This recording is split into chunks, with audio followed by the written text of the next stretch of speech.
everybody to another episode of Nourished Inside Out today. I'm here with Tash Doherty. She's originally from London and she lived in the States for a little bit and now she calls Mexico home. And she is a writer and she just got her first piece of writing published in Vogue.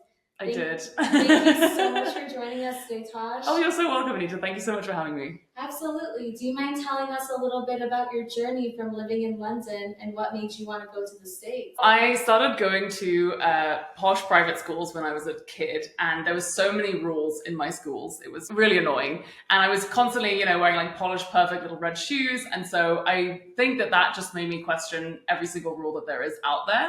And I went to these schools until I was about 16. And then my mum is from America, and that's how I got interested in going to the university in America.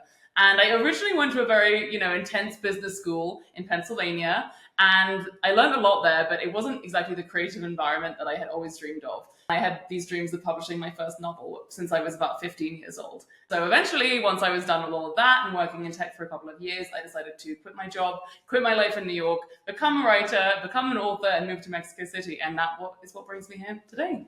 That's incredible. So you always had that dream planted in you of going to the States. Mm-hmm. How long did you live there for? I lived there for on and off about 8 years. So 4 years in university and then 2 years in SF, 2 years in New York, the big fancy cities that were too expensive to live in. And then I was like, Mexico it is. I completely get it. I'm from Chicago. It's funny because people forget about the middle, but the middle is still expensive too. Right, exactly. Especially a world-class city like Chicago. I've got lots of friends from there, so I think it's a great place to live. That's incredible. So what kind of writing do you like to write about? Well, my blog, Misseducated, is focused on our mission is to help the world be shamelessly sexy. I write mostly about helping women to discover what they want, believing that they deserve what they want, and then being able to ask for what they want. And I explore my sexuality pretty openly on the internet and on my blog. I think it's because, well, number one, I wanted to break all these rules from when I was a kid.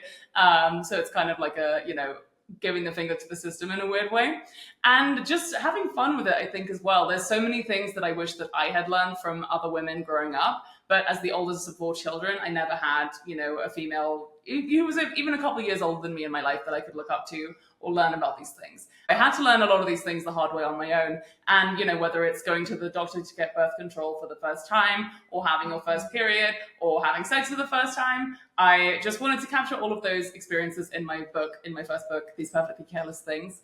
And I also explore those topics a lot on my blog, Misseducated. So, yeah. That's incredible. So did you grow up with brothers? I have 2 younger sisters and a brother. So my brother actually has 3 sisters, which is kind of intense. But I think it's more just like having any kind of clue and idea what's about to happen to you. And a lot of the female experiences like this, because whether it's like getting your first period or going through menopause or even getting pregnant and giving birth, nobody really tells you what's about to happen to you.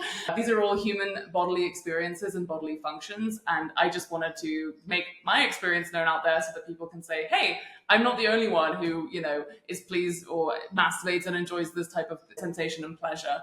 That was the goal of all of the writing that I've been doing so far. It's been pretty fun. But that's so needed these days. It's exactly like what your blog is called, Misseducated. I think a lot of times we are not educated enough or miseducated, exactly like your blog is, because nobody really talks to you about your first period, your first kiss, your first date. You just kind of get thrown into it and you figure it out. Yeah. So I love the theory and I love the inspiration behind it.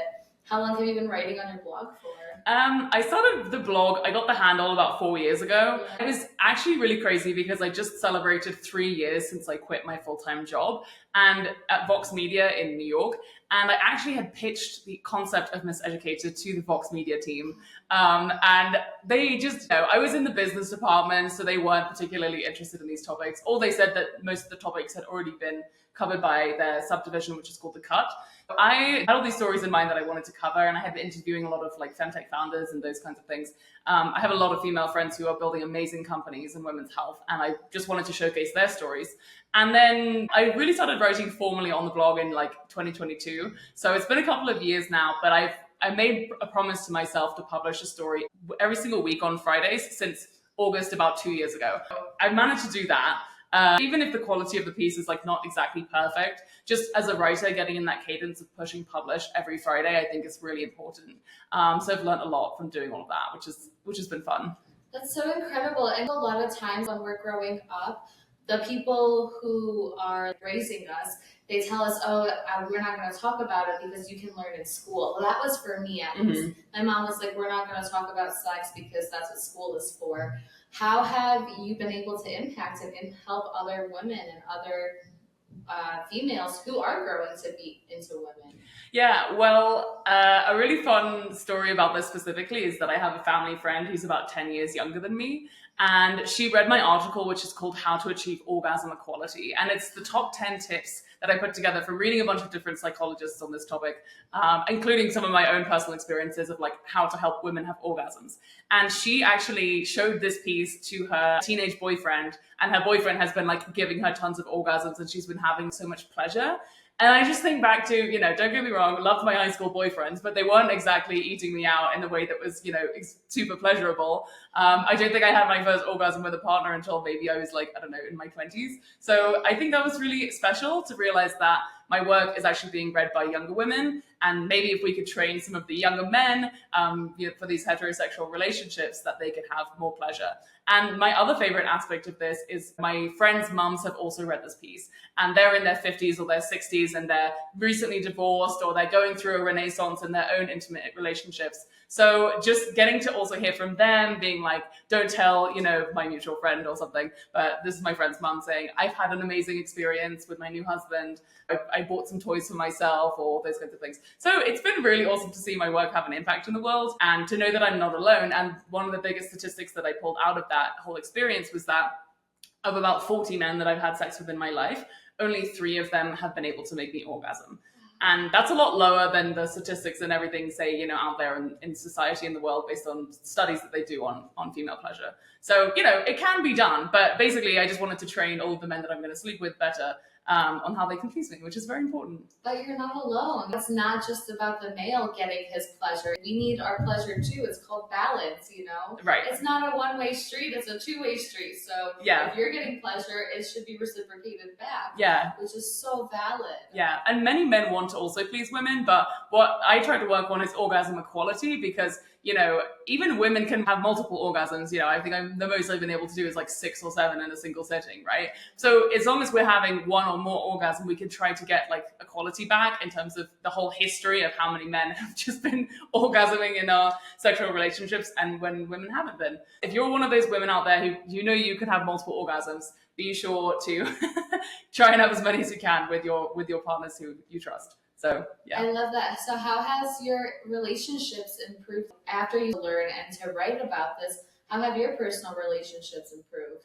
Well, it's been a blessing and a curse, I guess you would say, because I have to be honest with my, male partners that I write about my sex life. And so, that kind of attracts a certain kind of guy who's open to that, I guess. But one of the most important things, which I also teach in my sex writing courses, is the importance of exploring your previous experiences. So I think I have actually learned so much about what I like from writing, about my first time, or writing about times when I was turned on. Maybe I went to a restaurant, I wrote this one piece called The Hot Waiter, and I met a really hot waiter and then wrote about it and wrote about, imagined us like having sex in the bathroom and stuff. And it really has helped me to explore my own sexuality. It's not just about like a dude having a 6-pack or whatever. There can be really small and subtle things like the shape of somebody's hands or their hair or the way that their eye just kind of like catches you. I think sexuality for women is such a beautiful and like varied thing.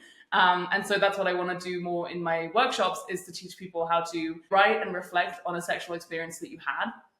And then write about what you liked about it. What actually turned you on in that moment? Or like, how did that end up working out for you? Did you orgasm or not? And like, why not? Writing is such an awesome and personal experience that, as you know as well, through your own work, is that writing can really help us go deeper and go inwards and figure out what we want. So that's why I like to teach those topics. That's so needed. I really love that. And I know you're helping so many people. It's like someone like myself was uneducated in so many areas of intimacy and sex.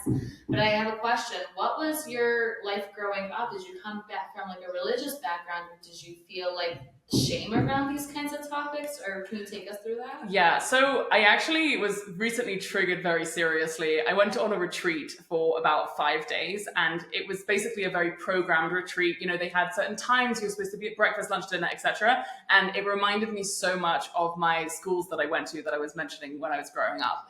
I mean, it wasn't that it was specifically about sex. In my school environments, though, we were in all girls environments. And so I think young girls especially, we internalize a lot of that misogyny, or we're reading things like Vogue magazine, which back in the 90s again was constantly focusing on, you know, diet culture and being skinny and like pretty and thin. That was what I really internalized from a really young age, was just the challenges around all of these different tiny little micro things that people are telling you to do constantly. And I just really wanted to rebel against that. So in England, we have so many rules as a culture. A lot of these rules don't even make sense. They were maybe made by men or people hundreds of years ago. People just say no to you constantly, which I find very annoying in England. Like no walking on the grass or picking the flowers or all these different things that you might want to be doing. So I think that's where the challenge for me has really come from. I just wanted to break out of that, and writing about sex on the internet is kind of a shocking thing to do. Yeah. So part of it is also the shock factor, but also I'm in an incredibly privileged position where, you know, if I like to think a lot about my most recent female ancestors. Well, you know, my great grandmother grew up on a subsistence farm in rural Ireland in Donegal County.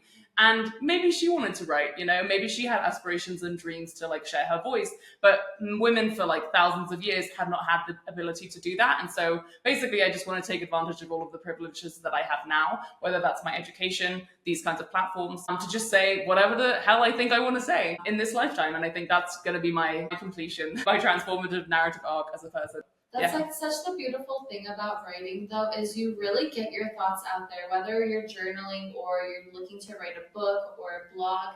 It gives you the freedom to create a community of people that you haven't even met yet. Right. And they completely relate.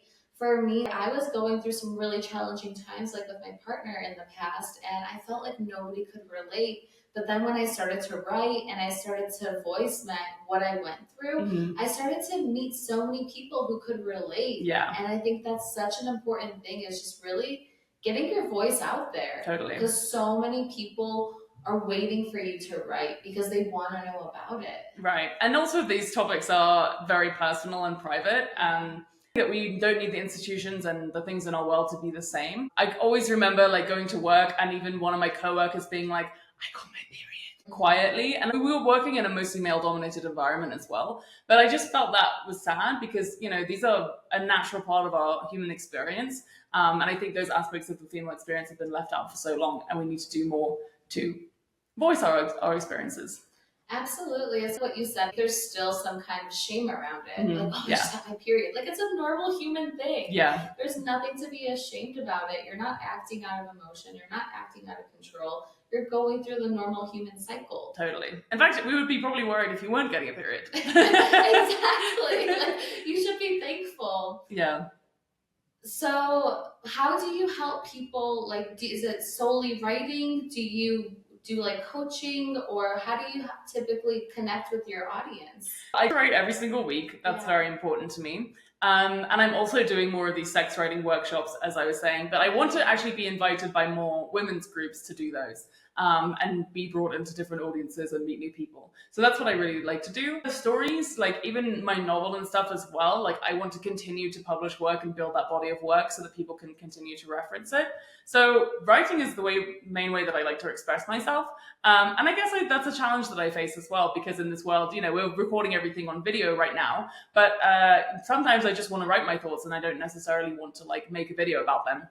So I think that's maybe like a disconnect or something that's challenging about the current world, with all of us being on our phones all the time and watching reels and those kinds of things. I just want people to also be able to experience the beauty that I've had with writing. I hope in the future that I continue to do public speaking around this, maybe do some more workshops, just because I think even if nobody is like reading all of our writing all the time, the active reflection and journaling, I think, is one of the most powerful tools that we have available.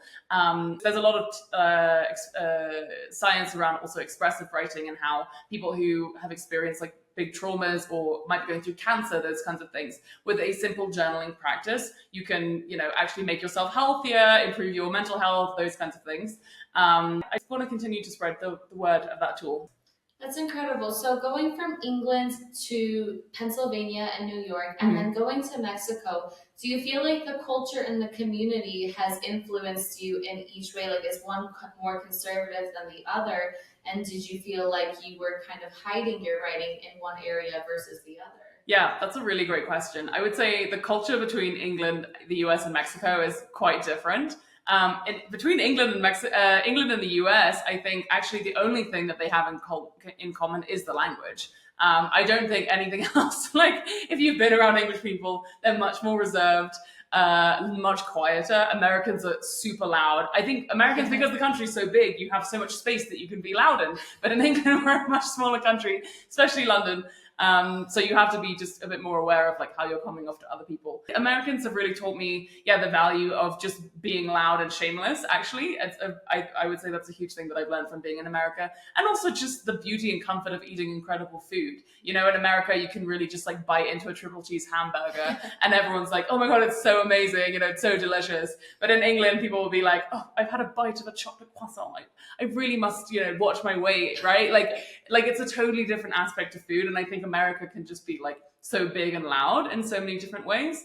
And I'm also really grateful, as I was mentioning earlier, I've just been reconnecting with some of my university friends from America. And these are just such incredible people who, a lot of them are very global mindset, they've traveled all over the world, or they're very ambitious in their careers. And I've just been able to meet so many amazing people in America. I'll always have all of my friends there, which is great. And then Mexico, I think, just brings in a whole different level of flavor and passion. And I can't really think of anything more opposite than, Mexico, than English or German culture, especially because we're on time and it's gray and everything. But Mexico, I think, is just like chaotic and like all the most beautiful aspects and also the most messed up aspects of the world blended into this like incredible mixture of color and light and music. And I personally find so much passion and inspiration in Mexico. I've been able to do some of my best writing in Mexico. I don't think I've ever really suffered from writer's block here. There's just like so much happening all the time. We're even in Jacaranda season right now. So it's like purple flowers everywhere, wherever you're walking down the street. And I don't know, I just find the richness and beauty of Mexico to just be like completely baffling. And even Salvador Dali, the surrealists have said that it's too surreal, right? Like it's just a place of like such incredible beauty.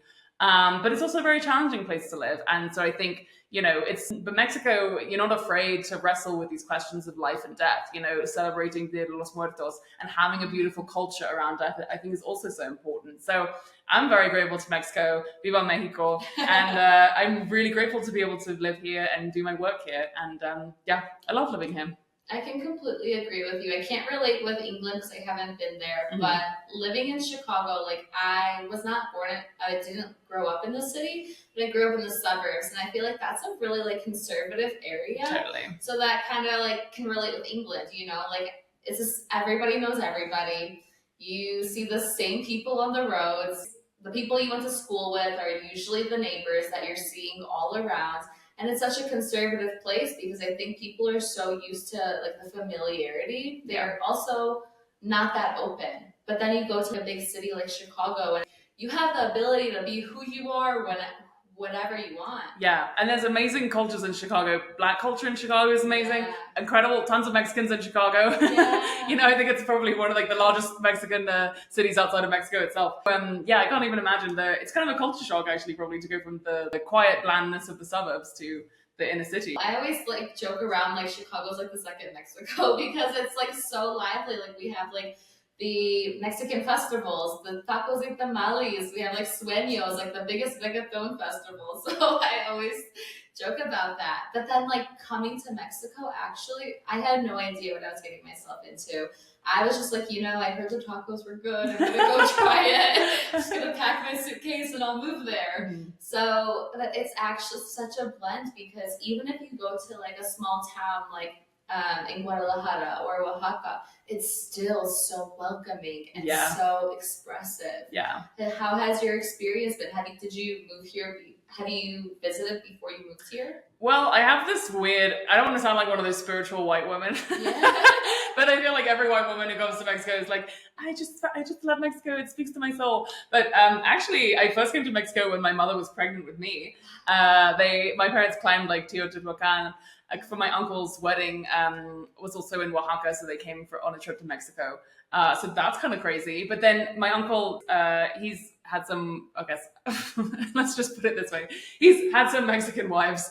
Okay. And so, yeah, I've connected particularly with my first aunt. We came on a trip here together in like 2015. And we went to Cuernavaca, Tepoztlan, and Mexico City. And then during the pandemic, I was living in New York and I was pretty unhappy in my job. And luckily, a lot of my friends were coming down here. We went to Progreso and Merida and Oaxaca and rented some houses and were just working remotely. And I just thought, God, this is pretty great. I'm wanting to spend more time in Mexico than I was in New York.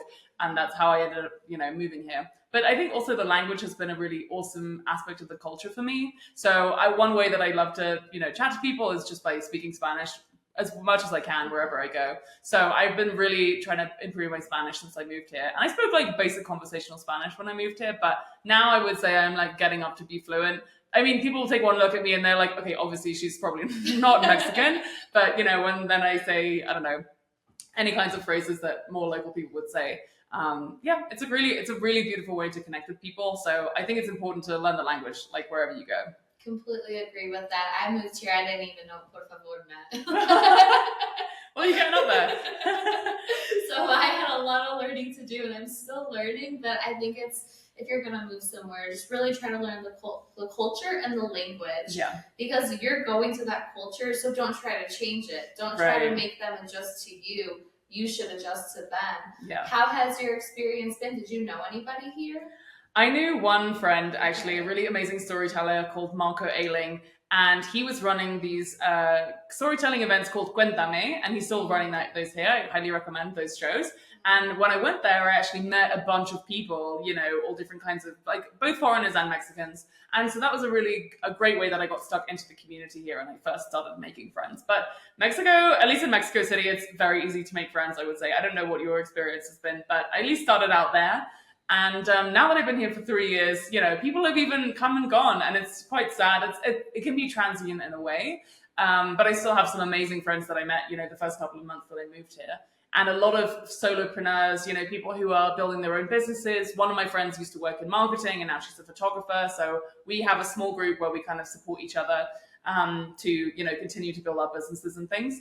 And lots of amazing musicians, artists. There's a lot of like young, famous Mexican people, who are artists and musicians and models and just beautiful people around to get to learn from. So it's pretty amazing. Yeah, I really love groups though here, like whether it's like Facebook groups or like kind of community groups. I love that. 'Cause in Chicago, there was this thing called like Chicago Girls Group, and it was a really great group. People would meet up, make friends. They would go have picnics in the park when it's warm, and I love that. So I was looking for something like that here, and then I found like a girls group here, and Awesome. It's been so incredible. Like, I think a lot of times when we move somewhere, it can be scary. Like, who am I going to talk to? Where am I going to hang out?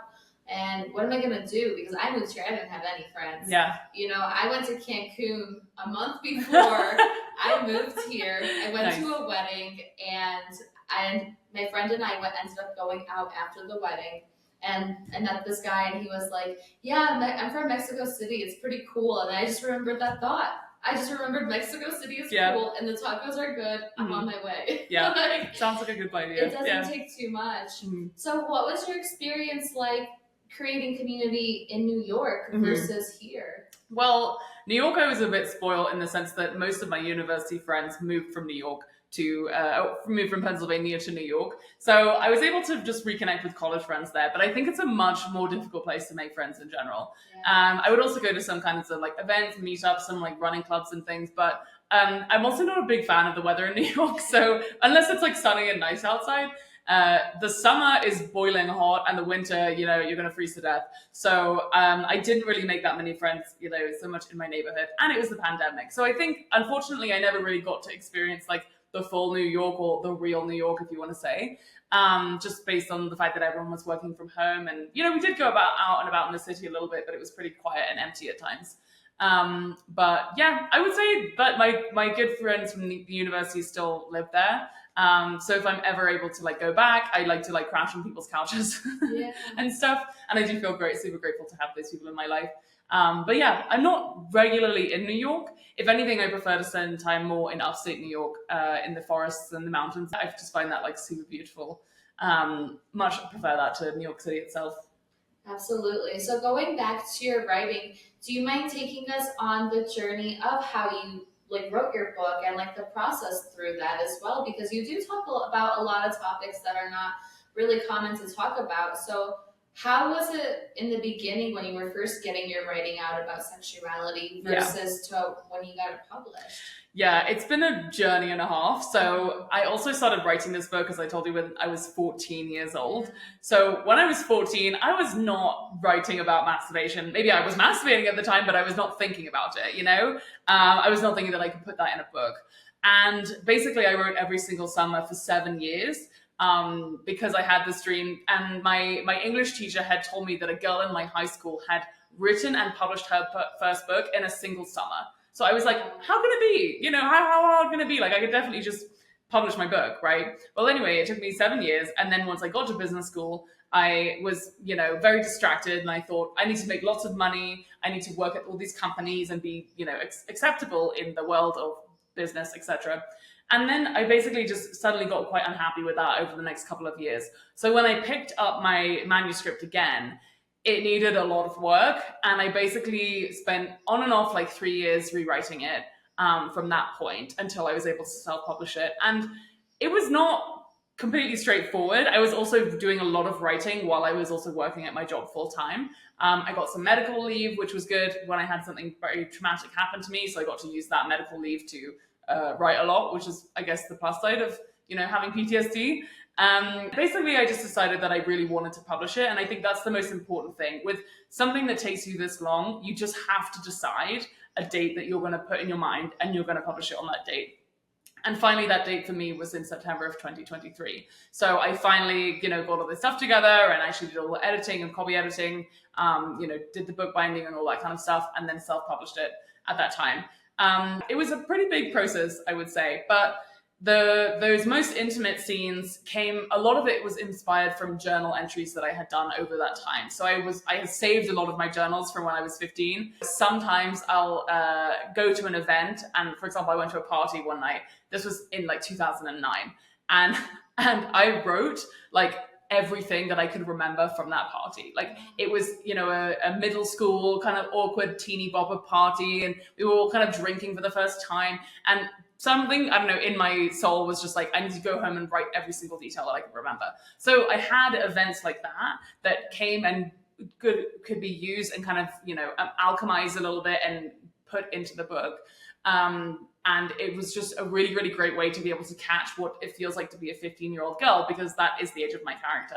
So I wanted to go back to that exact experience of 2010 in London and all of the crazy things that we were getting up to, around that time. So yes, I would say use all of your feelings, use all your journal entries, use all your bad experiences, your good experiences, and write about them, because they will all be fuel at some point in time for the book that you're going to be working on. So your main character is your 15-year-old self? In some forms, yes. I try to really capture all of the beauty of London, and the nostalgia of the place for me is also super important. So all of those experiences, right, they come from experiences that I had. The little things about the street signs and the houses and what things look like and the people and what they do, So in those senses, it does have elements of being autobiographical. But the most important thing as well that my writing teacher has also told me is that you need to have a lot of conflict happen to your character. And so, for example, something like taking a pregnancy test in the bathroom, right? Maybe I did that in my real life, but you need to make it clear that, your character's done some pretty irresponsible things. Yeah. And it's a fork in the road situation, right? Is your character going to be pregnant or not? So those are kinds of experiences that I can use my personal experiences up until a certain point. And then from there, you really need to create a lot of conflict and have tons of terrible things happen to your characters in order for your story to be interesting. So that's such a valuable point, though, is you're saying how your character would do something like take a pregnancy test in the bathroom. Mm-hmm. How many times have we done that as a teenager? Yeah. And been ashamed of it. Right. Why are we ashamed of it? We should be thankful that we're able to and that we have those resources. And it's like, don't feel guilty about it. And I think a lot of times, just the society that we grow in, like growing up in the suburbs for me or you in England, there can be a lot of shame or negativity based around doing those kinds of things. Yeah. But it's normal human experiences. Totally. And as we know for lawmakers who have maybe not had this experience, well, hopefully reading a book like mine, you can be put in the situation of what it would be like to be a 15-year-old girl taking a pregnancy test, what in Starbucks and the water's like dripping from the pipes and there's like this, the air fans going off and you've got this giant trash can full of like people's dirty hand towels, like bringing people into the scene itself and making that scene as realistic as possible so that you can try and put yourself in the shoes of a 15-year-old girl in that situation, and the consequences of that and what resources does she really have available to her. Yeah, well, you've taken a lot of leaps of faith from moving country to country to country and also changing careers on that. And I think one of the biggest things that I like to teach is about telling people to go for their dreams and don't let what other people think you should be doing stop you from what you actually want to do. Yeah. How can you encourage somebody, or what advice would you give to somebody who is stuck in the 9 to 5, has these big dreams and wants to explore their dreams? Yeah, I would say, well, part of my privilege has been going to business school and having that very critical analytical skill set behind all of my work. So even if my book has not made a lot of money yet, or I'm still building my platform, I have financial stability because I've been able to get high paying science related work in technology. And that I think is very, very important. So if you are at all analytically inclined, or you like marketing, or you like user research, try to find some skill set that you can develop on the side, because ultimately in this world, you want to be able to look after yourself financially. And that is my most, biggest advice for any young females out there, is that you're never going to be able to take the leap of faith if you don't have, a good source of income and as much money as you can behind you to start with. And then I think, it's up to a question of where you want to live, right? And I made the very intentional decision, I'm very grateful that it's much cheaper to live in Mexico. And I get to benefit from that, right? It's like, that's another point of privilege that I think many local Mexican people are maybe not as happy with. But really think deeply and critically about whether you need to live in New York, right? Like, it's just going to be that much harder to achieve what you want to achieve when your living expenses are 3 times higher than they might be in a smaller town. Like, there's a lot of other beautiful random places in America or Canada or wherever that you could live. So I recommend looking into somewhere else where you might be able to like write or do whatever your dreams are, painting or those kinds of things. I would say that's the most important thing, but it comes down to really deeply reflecting on, no matter what the expectations are in your culture of you, what actually matters to you and what you are going to spend your money on, and what, your core values, because other people will try their entire lives to tell you, oh, you should be doing this thing, you should be living in this neighborhood, you should be making this kind of money, you should be like doing this prestigious thing or whatever. But you're never going to be happy unless you actually give your dreams a shot. And I do think it's obviously super important to do that, because, people will go to their graves with stories that they've never published. People tell me all the time, they're like, oh, I have this idea for a rom-com and a script, but like I've been sitting on it for 30 years. And I'm like, there is literally nothing stopping you between where you are now and taking that first step and writing that first word. So I just really have very little patience at this point. We all have a very limited amount of time in this world. So I just encourage people to pick up the pen and write your first word and get everything out there. And the rest will follow, It's like, just get into an environment that's comfortable and a place that is like a safe space for you. Yeah. And then you can always write from there. And something that I always like to do is that people would always tell me, like growing up, oh, Aneta, you're such a storyteller. Why do you have so many stories? Think about things that make you happy as well, and just jot them down. It doesn't have to be anything fancy. Just word dump it, and it'll make sense later down the road. Yeah, you just need to get a bunch of material, and a lot of it's not going to be good to start with either. And that's very important. You have to try and silence your inner critic. And obviously the one book that I recommend on that topic is The Artist's Way by Julia Cameron, because she tackles all the different aspects of creativity and how your inner critic might be silencing you or preventing you from, making your dreams happen. Amazing. So can you tell us what everybody's been waiting? What was your writing that was featured in Vogue? Oh yes, well actually it was a quote that was featured in Vogue, but I reached out to Diana, who was an editor there and a writer, and this article specifically was focusing on dating patterns and the trouble of dating in dating apps, especially in this world where everyone's a bloody digital nomad and nobody's staying in the same place. And so she was looking for quotes from female travelers about their experiences dating around the world. And I basically just wrote to her and said, look, you know, I'm somebody who lives abroad, but I live in one place, right? Like, I want to find a partner in the place that I'm living in. And what's really annoying about an app like Hinge, which is the one that she was writing about, is that a third of the people who are on this app are just passing through for the weekend, you know, and are like dudes on a bachelor party trip. And they're like, oh, do you want to meet up and go for coffee? And I'm like, well, actually, I'm trying to like have a really long lasting and like flourishing and like meaningful relationship, and I don't think that's just going to happen in a weekend. So that was the quote that was quoted in Vogue and shared. And basically I just said that, you know, I have to ask, one of the first things I ask on the app is, do you actually live in Mexico City? Because otherwise I'm not going to be able to really have a relationship with them or date them. So yeah. Well, also the hard thing about Hinge is that people who are from here, they have it because they lived in other places like England or America, because it's not really available here. It's not, exactly. And that's also like, but some of my friends have decided that that's the subset of people that they want to date. You know, like I've also used like Bumble and Raya and all these other ones here. And also just good old fashioned meeting people in person, which I'm not completely against. It's a combination of things.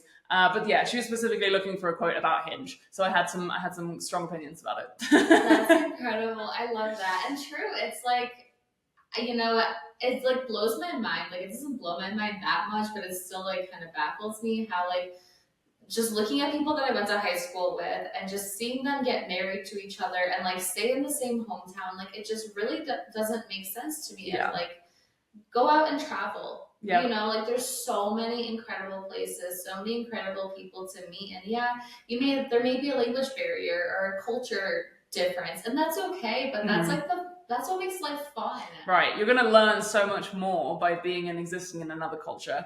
But yeah, I totally get that. And also it's totally fine to have a partner for a while and then realize that you have different goals and you're going in a different direction, because we are living such varied lives, you know, if we're moving city every couple of years, or addressing a new culture or learning a new language, we're going to be evolving and changing so much.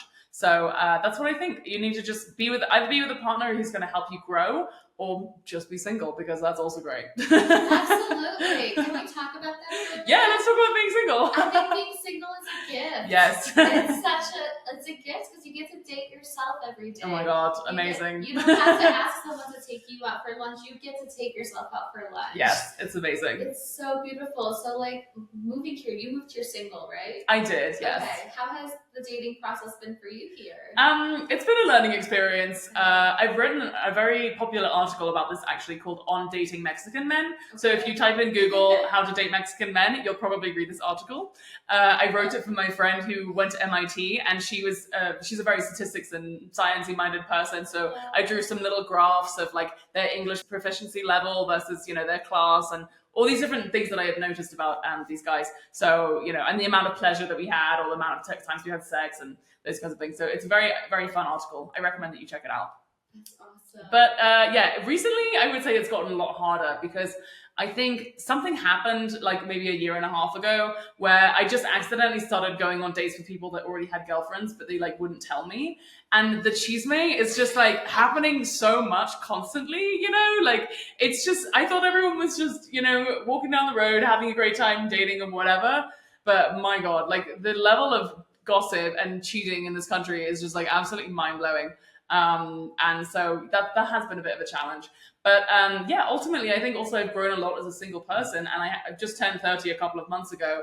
And I really think I've come to understand that like I've spent most of my 20s completely single, and if I've been fine, and if anything, I've been thriving. So can't be that bad. Yeah. And you know, it's like it gives you the opportunity to grow yourself and to take care of yourself. Totally. In my super early 20s, like from age 20 to 23, I got into this relationship really fast, you know, like we got married when I was 21, and then when I was 23 I was like, this is just way too chaotic. I need to leave. So then when I was 23, like I left, and the most important thing is I didn't know who I was. So like when you're single, it gives you the opportunity to figure out who you are, what you like. Totally. Do you even want to live in the city that you met that person? There's so many different factors. So I completely agree. Yeah, well, it's really great that you got out as young as you did, right? That also probably took a lot of initiative and courage, because otherwise you could have spent the rest of your 20s being kind of unhappy. So I think that's also a really important thing, is just to recognize when people and experiences are no longer serving you, and then really remembering and having agency, in that situation, that you can leave. And that's again why I think it's super important that women especially have some kind of income or high paying job that you can use to fund your lifestyle. Because I also had this experience. Luckily, I was dating a guy who was super great, and he was super nice, but it was the pandemic. I had gotten fired like 7 months before, and I even cashed out my 401k that I had saved, and I had like literally $0 in my bank account. As great as this guy was, and I did love him at the time, I wish him all the best, but I couldn't actually leave because I was stuck, living with him in this situation. We were also like involved with a lot of people who had like alcoholism issues, and I had never lived with people with substance abuse issues before. And I was like, I do not like this. Like, I need to get the hell out of here. And luckily what ended up happening was that, 4 months after the pandemic started, I got my job at Vox. And they finally reached out to me because I was in final round interviews, when right as the pandemic started, and then I had to wait like 4 months, or like I didn't hear anything from them. So finally I got that income, and I finally got that first paycheck, and I was like, hey, I'm really sorry, but like I need to go back to England. I got to find an apartment. I moved out. Now I have my job. And then I just broke up with him because I was like, I need to just move on from this like phase in my life. But it was really scary for a moment there where I had $0. And even if I loved him, I couldn't leave. And that is a situation that I never want to be in again. And I never want other women to have to experience that as well. That's a pretty courageous and bold move, though, to just say, this isn't serving me purpose and this isn't serving me value. So I need to get up and go do better for myself and find a better opportunities.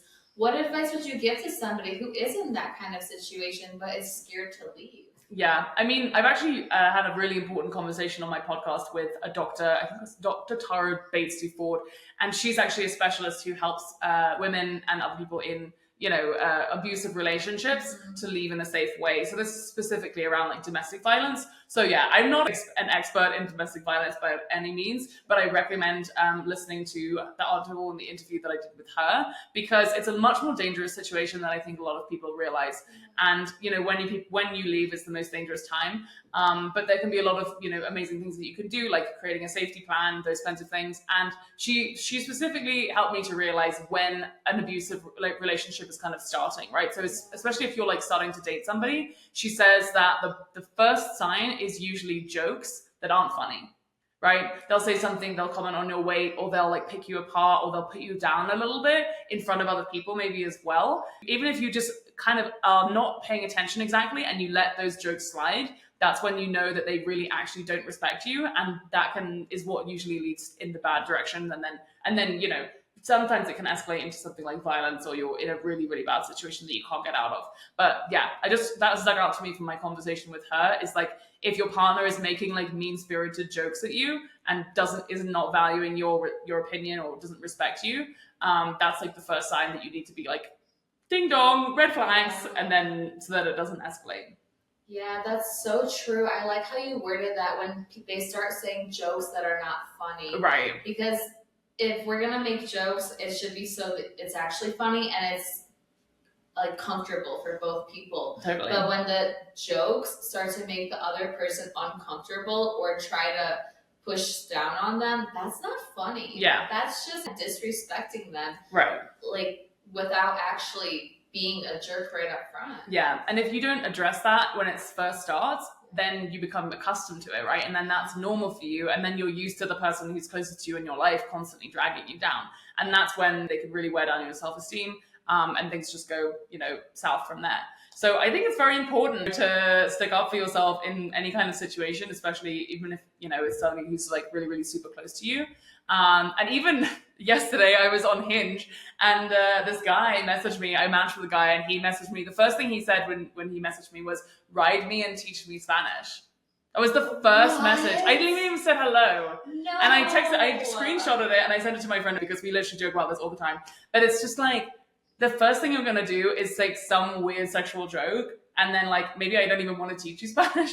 So I literally was just like, and then what was crazy was that I had like actually liked a picture of him as a kid holding like a duckling, and I was like, I'm like, this is not as wholesome, you know. I said to him, I was like, I was expecting something more wholesome following the duckling picture, you know, and then he's just making some like awkward sex joke, and then he was like, no, and then I just like, I was like, hey, just so you know, like I'm feeling super uncomfortable, and like you clearly like don't respect me, so I'm just gonna unmatch you. So like I unmatched him, and then I like reported his ass to the Hinge people, because I was just like, the fuck, I just don't want to open up my app and have the first thing that somebody says to me just be like, ride me. Like that's so immature. It's so immature. Yeah. We can have a relationship, or like you just want to have sex. Like great. We established that, you know, already. And that's the first sign of disrespect. Literally. Yeah. I didn't even give that guy a second more of my day. I was just like, no. You're like, have a nice day. When I saw this one pickup line, and the guy was like, if your mom picks us up from the date, my mom can drop us off. I'm like, what? Are you 15 years old? Or like, I think it was like 35. I'm like, what planet are we on? Oh my god, literally. It's just the craziest. I can't remember the comedian's name, but she basically just said that we should put all of the people on the dating apps who are left and call them what's left, basically. That's a good one. Oh yeah, my gosh. Exactly. She's from SNL. I can't remember her name, and don't give me credit for that joke. It was totally hers. Wow. Yeah. That's awesome. Well, do you want to talk to us a little bit about your book? I know you brought it with you. Can you show us your book? For sure. This is These Perfectly Careless Things, and it's a spicy coming-of-age teen romance novel set in London in 2010. Plenty of smut, as we've been talking about. It's, you know, the first period, first time seeing an erect human male penis. So if you have any of those interests, or you're curious to know more, follow the life of Abby Chesterton, who is desperate to become an artist until she meets the very enigmatic and complex Jonah Wood, who helps her to come out of her shell and explore her creativity. So, yes. That's so beautiful. Before we wrap up, I have a question. What does it mean for you to nourish yourself from the inside out? Oh my gosh. I think it just means taking time for myself, and specifically, I come from a culture which is very like intense, you know, high achieving, blah, blah, blah. And we're so driven by work in my culture that I think even just taking a day for yourself or an hour for yourself to look at the birds in the park or whatever is considered kind of unproductive, right? And I think one thing that I literally just spent money on a poster that just says rest on it, because I need to rest more. Sleeping is important, and my idea of that specifically is just on Sunday I went for a short run, and then I went to a temazcal, which is a really beautiful traditional ceremony and sweat lodge ceremony that they have here in Mexico. And it was led by some Nahuatl woman. It was just a lot of like bruja, witchy energy. And you basically sit in the sweat lodge, and there's different doors, and you explore, you know, prayers and energies and all those kinds of things. So I find the temazcal to be an amazing reset for me. And actually the ceremony is very symbolic in that it is supposed to recreate rebirth for everyone that's involved. So yeah, I think that ceremony lasts like 2-3 hours on a Sunday, and I find it just the most, you know, nourishing and really awesome experience. And again, I'm super grateful to all of the people who have led all the temazcal ceremonies that I've done, because again, in England we do not have, you know, anything like this. It's something special to Mexico and the Americas, so I'm very grateful to be able to take part in those ceremonies. That's incredible. Well, can you please tell us where can people support you and find your work? Yes, you can find me at misseducated.substack.com or misseducated_ on Instagram, or Tash Doherty _ on Instagram too. But it's been such a great conversation. Thank you so much for having me, Aneta, and I'm so grateful to be here. It's been such a pleasure. Thank you for joining us today, Tosh.